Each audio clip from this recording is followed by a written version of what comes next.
మనం భారతదేశం లోపల ప్రజాస్వామ్యం అని చెప్పుకుంటున్నాం. ఇది ప్రజాస్వామ్య వ్యవస్థ. ప్రజాస్వామ్య వ్యవస్థ లోపల విశృంఖలత్వం అనేటువంటిది ఉండదు. రాజకీయ పార్టీలకు విపరీతమైనటువంటి స్వేచ్ఛ ఉంది. రాజకీయ పార్టీలు అనేటువంటివి ఈ సమాజాన్ని నిర్దేశించేటువంటివి, అధికారంలోకి వస్తే ఈ వ్యవస్థను మొత్తం కూడా నడిపేటువంటివి రాజకీయాలు.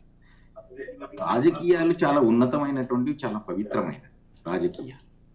ఎందుకంటే వ్యక్తిని గాని, సమాజాన్ని గాని నడిపించేటువంటివి రాజకీయాలు.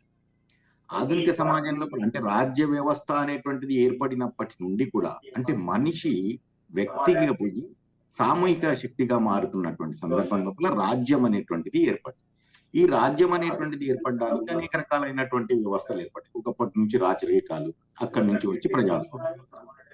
ఈ వచ్చినటువంటి సందర్భం లోపల ప్రజలను నడిపించి సమాజాన్ని నడిపించేటువంటి రాజకీయ పార్టీలు అవి రెచ్చగొట్టడం, ఉద్రిక్తలకు లోను కావడం, తర్వాత వ్యక్తిగతమైనటువంటి దూషణలకు, దాడులకు దిగడం అనేటువంటివి రాజకీయాల లోపల అవాంఛనీయమైనటువంటి.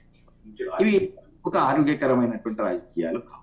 కానీ పరిస్థితులు ఏం మారిపోతున్నాయి ఏంటంటే అది ఏ రకమైన కానీ సరే అధికారం లోపలికి రావాలనేటువంటి సందర్భం లోపల వ్యక్తిగత దూషణలకు రావడం అనేటువంటిది, తర్వాత పరుషమైనటువంటి పదజాలాలను వాడుకునేది, ఇవన్నీ కూడా మామూలుగా మారిపోతున్నటువంటి పరిస్థితి లోపల ఏర్పడింది. ఇది ఏ రకంగా అయినా కానీ సభ్య సమాజం అనేది స్వీకరించాలి. ఈ రకమైన పని అయితే ఇక్కడ వచ్చేటువంటి పరిస్థితి ఏమంటే ఏ రకంగా అయినా కానీ సరే మనం అధికారం లోపలికి రావాలి అనేటువంటిది ఒక నిర్ణయం. అంటే